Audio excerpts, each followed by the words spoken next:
పెద్దాపురపాడు జిల్లా పరిషత్ ఉన్నత పాఠశాలలో నూతనంగా నిర్మిస్తున్న వంటశాల అభివృద్ధి కోసం ఆర్థిక సహకారం అందిస్తున్న ఓఎన్జీసీ సేవలు అభినందనీయమని కాకినాడ రూరల్ ఎమ్మెల్యే పంత నానాజీ పేర్కొన్నారు. కాకినాడ జిల్లా కాకినాడ రూరల్ నియోజకవర్గం కర్ప మండలం పెద్దాపురపాడు జిల్లా పరిషత్ ఉన్నత పాఠశాలలో నూతనంగా 15 లక్షల రూపాయలతో ఓఎన్జీసీ వారి సహకారంతో నిర్మిస్తున్న వంటశాల శంకుస్థాపన కార్యక్రమం ఘనంగా జరిగింది. ఈ కార్యక్రమానికి రూరల్ ఎమ్మెల్యే పంత నానాజీ, మాజీ ఎమ్మెల్సీ చికాల రామచంద్రరావు, జిల్లా టీడీపీ ప్రధాన కార్యదర్శి వెంకట శ్రీనివాస్ బాబా ముఖ్య అతిథిగా పాల్గొని భూమి పూజ చేసి కొబ్బరికాయ కొట్టారు. అనంతరం ఏర్పాటు చేసిన సమావేశంలో ఎమ్మెల్యే నానాజీ మాట్లాడుతూ విద్యా అభివృద్ధి కోసం విద్యాశాఖ మంత్రి లోకేష్ పలు అభివృద్ధి కార్యక్రమాలు అమలు చేయడం జరుగుతుందన్నారు. కార్యక్రమంలో కూటమి నాయకులు, కార్యకర్తలు అధిక సంఖ్యలో పాల్గొన్నారు.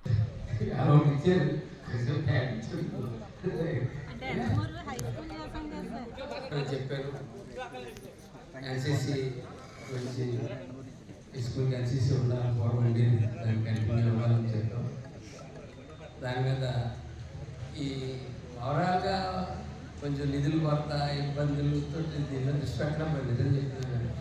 మేజర్ జనరల్ సీతారామూర్తి గారు అబ్బాయి ప్రసాద్ రిటైర్ అయిన తర్వాత అడిగితే నేను బ్యాకప్ చేస్తాను. అలాగే ఇప్పుడు రిక్రూట్మెంట్లో మేజర్ జనరల్ ఒక ఆయన సంజయ్ గారు అని చెప్పి పూణేలో ఉన్నారు. ఆయన నాకు సరిగ్గా ఫౌండేషన్ ద్వారా పరిచయం.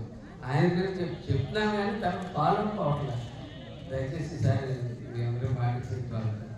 స్కిల్ డెవలప్మెంట్ సెంటర్ గురించి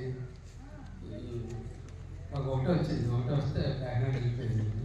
అది ఎలా ఫెసిలిటీస్ అన్నీ ఉన్నాయంటున్నారు కాబట్టి నేను ఒకసారి సీఎంతో కూర్చొని నేను మాట్లాడి చేస్తాను. పార్టిసిపేషన్ ఎంత ఉంది ఏంటి లేదా ఒకవేళ అట్లా లేని పక్షంలో సరిగ్గా ఫౌండేషన్స్ కానీ ఎందుకంటే మన దగ్గర 10 లక్షల కోట్లు అప్పులు పెట్టేసి 85 లక్షల టన్నులు చెత్త పెట్టేసి రోడ్డు ఎక్కడ పెట్టాక చెత్త తరలించడానికి పెద్ద అయిపోతాం. ఆ పరిస్థితిలో రాష్ట్రాన్ని అభివృద్ధి ఎవరైతే ఉంచేసి అధికారులతో జనరల్తో ఎడ్యుకేషన్ డైరెక్టర్తో అందరూ మాట్లాడి కూడా చేసాం. జిల్లా కలెక్టర్, సిఇఓ అందరూ సహకారంతో కూడా బాగా చేయాలి. నానాజీ గారు దీనికోసం ఇప్పుడు ఆయన కూడా లెటర్లు 2-3 సార్లు ఇచ్చి ఆయన కూడా మాట్లాడగలిగింది. ఇలాగే అంటే ఏదైనా స్కూల్ అభివృద్ధి కోసం ఈ స్కూల్ ఎప్పుడు ఫౌండేషన్ ఎప్పటి నుంచో ఉంది. మరి పెద్ద సూర్యనారాయణ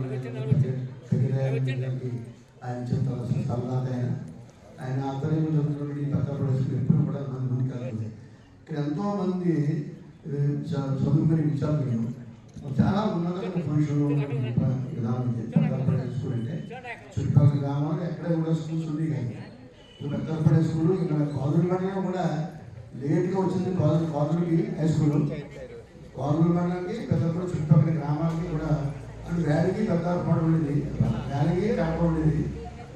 ఈ పెద్దపడ ఉండి మొత్తం చుట్టుపక్కల కాదుల మండలం మొత్తం ఎన్టీఆర్ ఉండేది పోరాటం తప్ప ఎన్నికలు ఉండేవి. దానికి కూడా తీసుకున్నాం. ఆ తర్వాత మనం మొత్తం 9 చోట్ల మండలానికి చెప్పిన మొత్తం 30 వరకు చేయించాం. మొత్తం